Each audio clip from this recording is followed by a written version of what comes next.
ನನಗೆ ಅದಕ್ಕೆ ನಾನು ಕೇಳಿದೆ ಬೇಗ ಹತ್ರ ಬಂದ್ಬಿಟ್ಟಿದೆ ಟೈಮು, ದಾಡಿನ ತೆಗಿತಾರೆ ಅಂತ ಅವನು ಹೇಳ್ದ ನನಗೆ. ಅದಕ್ಕೆ ನಾನು ಕೇಳಿದೆ ಬೇಗ ತೆಗಿಯಂಗಿದ್ರೆ ಹೇಳಪ್ಪ ಅಂತ ಹೇಳ್ದೆ. ಸೆಲ್ಯೂನ್ DK ಶಿವಕುಮಾರ್ ಅವರ ದಾಡಿಯನ್ನ ಯಾವಾಗ ತೆಗಿತೀರಾ ಅನ್ನೋ ಪ್ರಶ್ನೆ ಅಷ್ಟೇ. ನೆಕ್ಸ್ಟ್ ಹೋಗೋವರೆಗೂ ದಾಡಿ ಬಿಡ್ತಾರೆ, ಹೋದಾಗಿದ್ದೇನ ದಾಡಿ ತೆಗಿತಾರೆ. ಅವ್ರು ಯಾಕೆ ದಾಡಿ ಬಿಟ್ಟಿದ್ದಾರೆ, ಏನ್ ಪ್ರತಿಜ್ಞೆ ಮಾಡಿದ್ದಾರೆ ಅದನ್ನ ನೋಡಿ ಫಸ್ಟ್ ನೀವು. ಬಡ್ಜೆಟ್ ಕಾಂಗ್ರೆಸ್ ಅವರೇ ಮಂಡಿಸ್ತಾರೆ ಅಂತ ಹೇಳಿ ತೊಡೆ ತಟ್ಟಲ್ಲ, ಏನು ಮಾಡಲ್ಲ ನಾವು. ನಮ್ಮಲ್ಲೇನು ಒಂದೇ ನಿಮಿಷ, ನಮ್ಮಲ್ಲಿ ಏನು ವ್ಯತ್ಯಾಸ ಇಲ್ಲ. ನೀವೆಲ್ಲರೂ ಇದ್ದೀರಾ ಹಿಂದೆ, ಈಗೇನೋ ಈ ಕಡೆ ಬಂದಿದ್ದೀರಾ ಅಂತ ಸುದ್ದಿ, DK ಕಡೆ ಬಂದಿದ್ದೀರಾ 1 ತಿಂಗಳಿಂದ 2 ತಿಂಗಳಿಂದ. ನನಗಿರೋ ಇನ್ಫಾರ್ಮೇಶನ್, ಯಾಕಂದ್ರೆ ನಾನು ಹೋಮ್ ಮಿನಿಸ್ಟರ್ ಆಗಿ ನನಗೆ ಬಹಳ ಫ್ರೆಂಡ್ಗಳಿದ್ದಾರೆ, ಪೊಲೀಸ್ ಇಲಾಖೆಯಲ್ಲಿ ಬಹಳ ಫ್ರೆಂಡ್ಗಳಿದ್ದಾರೆ, ಬಹಳ ಫ್ರೆಂಡ್ಸ್ ಇದ್ದಾರೆ, ಹೇಳಿದ್ದಾರೆ ಅವರು. ಅಲ್ಲ ಒಂದೇ ನಿಮಿಷ, ಮುಖ ನೋಡ್ಕೊಂಡು ನಿಮ್ಗೆ ಬಾಣ ಬಿಡ್ತಾ ಇದ್ದಾರೆ. ಈಗ ಅವರು ಯತ್ನಾಳವ್ರು ಮಾತಾಡ್ಕೊಂಡು ಈಗ ನಿಮ್ಮ ಸುಧಾರಿಸ್ಕೊಳ್ಳಿ. ಪಾಪ ಅವ್ರ ಬಾಣ ನಾವೇನ್ ನೀವ್ ಅಲ್ಲಿ ಕೂತಿರೋದಿಕ್ಕೆ ಯಾವ್ದಕ್ಕೂ ತಕರಾರು. ಅವರು ನನ್ನ ನಾಯಕತ್ವಕ್ಕೆ ಯಾಕೆ ಒಪ್ಕೊಂಡಿದ್ದಾರೆ, ಅದು ಯತ್ನಾಳವ್ರ ಮುಖ ನೋಡ್ಕೊಂಡು ಒಪ್ಕೊಂಡಿದ್ದಾರೆ. ಅವರು ನನ್ನ ನಾಯಕತ್ವವನ್ನು ಒಪ್ಕೊಂಡಿದ್ದಾರೆ. ಈ ಪ್ರಶ್ನೆ ಇಲ್ಲಿ ಏನ್ ಹೇಳ್ತಾ ಇದಾರೆ ಇಲ್ಲ, ಅದಲ್ಲ ಪ್ರಶ್ನೆ. ನೀವ್ ಹೆಂಗ್ ಚೇಂಜ್ ಆದ್ರಿ? ರಾಮ ಲಕ್ಷ್ಮಣ ತರ ನಿಮ್ಗೆ ಇರ್ಲಿ ಅದು ಕರೆಕ್ಟ್. ಇಲ್ಲಿದ್ರು ಅವರು ಈ ಕಡೆ ಆ ಕಡೆ ಹೋಗಿದ್ದಾರೆ. ನಾನು ಮೊನ್ನೆ 3 ದಿನದಿಂದ ನೋಡ್ತಾ ಇದ್ದೀನಿ. ಹೇಳ್ತಾ ಇದಾರೆ DK ಅಶ್ವತ್ಥಣ್ಣ ರಾಮ ಲಕ್ಷ್ಮಣ ತರ ಅಲ್ಲಿ DK ಶಿವಕುಮಾರ್ ಹೋಗ್ತಾವ್ರೆ.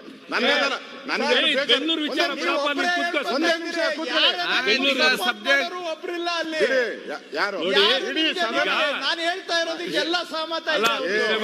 ಒಬ್ರು ಕೂಡ ನಾನು ಹೇಳಿದ ತಕರಾರು ಮಾಡೋರೇ ಇಲ್ಲ. ನಿಮಗೂ ಯಾರು ಸಪೋರ್ಟ್ ಇಲ್ಲ. ನಿಮ್ ಪರವಾಗಿ ಯಾರು ಒಬ್ರು ಮಾತಾಡಿದ್ರ? ಯಾರು ನಿಮ್ ಪಕ್ಕದಾಗಿರೋರು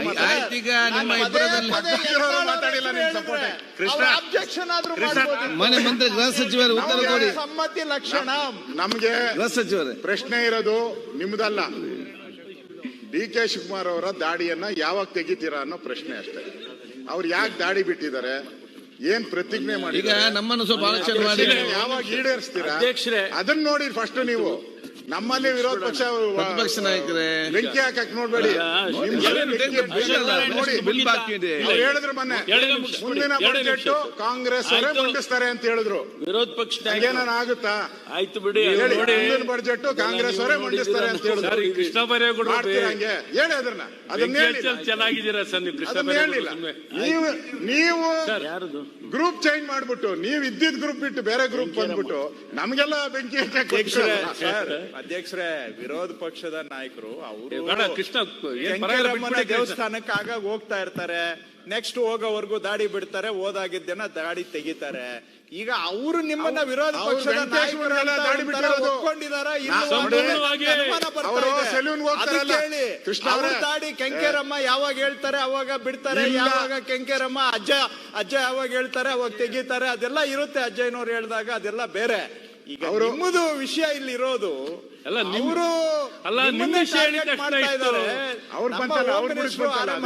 ನಿಮ್ಗೆ ಟಾರ್ಗೆಟ್ ಮಾಡ್ತಾರೆ.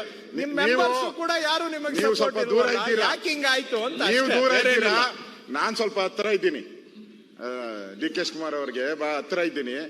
ಅವರು ಯಾರು ಸೆಲೂನ್ ಇದಾನಲ್ಲ ಅವನು ಹೇಳ್ದ ನನ್ಗೆ ಹತ್ರ ಬಂದ್ಬಿಟ್ಟಿದೆ ಟೈಮು, ದಾಡಿನ ತೆಗಿತಾರೆ ಅಂತ ಅವನು ಹೇಳ್ದ ನನ್ಗೆ. ಅದಕ್ಕೆ ನಾನು ಕೇಳಿದೆ ಬೇಗ ತೆಗಿಯಂಗಿದ್ರೆ ಹೇಳಪ್ಪ ಅಂತ ಹೇಳ್ದೆ. ಸೆಲೂನ್ ಮಂತ್ರಿಗಳು ಉತ್ತರ ಕೊಡಿ. ಸ್ವಾಮೀಜಿ ಅವರು ಹೇಳಿದ್ದಾರೆ, ಆದ್ರೆ ನೀನು ಈ ವರ್ಷದೊಳಗಡೆ ಡಿಸೆಂಬರ್ ಒಳಗಡೆ ಆದ್ರೆ ಮುಖ್ಯಮಂತ್ರಿ ಆಗ್ತೀಯಾ, ಇಲ್ಲ ಅಂದ್ರೆ ಜನ್ಮದಲ್ಲಿ ಆಗಲ್ಲ ಅಂತ ಹೇಳಿದ್ದಾರೆ. ನನಗೆ ಸಭಾಧ್ಯಕ್ಷರೇ, ಏನೊಂದು ಅಲ್ಲ, ನಿಮ್ಮ ಮೇಲೆ ಎಷ್ಟು ಪ್ರೀತಿ ನೋಡಿ, ಅವ್ರಿಗೆ ಎಷ್ಟು ಪ್ರೀತಿ ಇದೆ ನಿಮ್ಮ ಮೇಲೆ. ಹೌದಿಲ್ಲ? ಅಲ್ಲಲ್ಲ, ಈಗ ನಮ್ಮ ಉಪಮುಖ್ಯಮಂತ್ರಿಗಳ ಮೇಲೆ ನಮ್ಮ ವಿರೋಧ ಪಕ್ಷದ ನಾಯಕರು ಎಷ್ಟು ಪ್ರೀತಿ ಇದೆ ನೋಡಿ.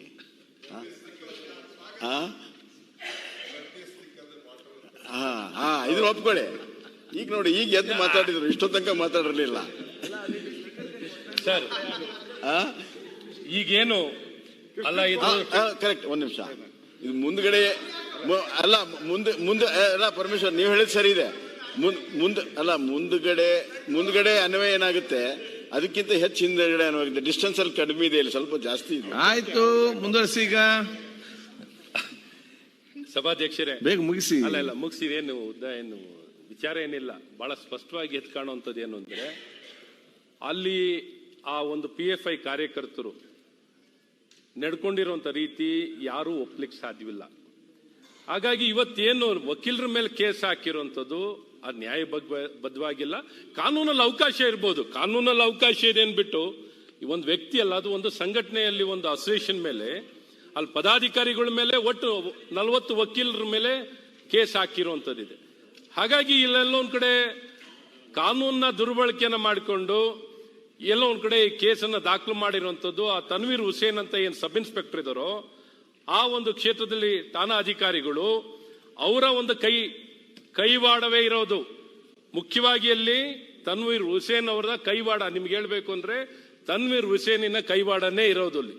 ಅವನೇ ಇವಾಗ ಹೇಳ್ಬೇಕು ಅಂದ್ರೆ ಆ ಜಿಲ್ಲೆ ನಾನು ಕೇಳ್ಪಟ್ಟ ಹಾಗೆ ಅಲ್ಲಿನ SP ಅವರು, ಅಡಿಷನಲ್ SP, DYSP ಯಾರು ಮಾತು ಕೇಳ್ತಾರೆ ಅಂದ್ರೆ ಈ ತನ್ವೀರ್ ಹುಸೇನ್ ಹೈರಾರ್ಕಿನಲ್ಲಿ ಪೊಲೀಸ್ ಇಲಾಖೆ, ಗೃಹ ಇಲಾಖೆನಲ್ಲಿ ಯಾರ ಕೆಳಮಟ್ಟದ ಅಧಿಕಾರಿ, ಮೇಲ್ಮಟ್ಟಿನ ಅಧಿಕಾರಿ ಕೇಳೋದು ಅಪರೂಪ.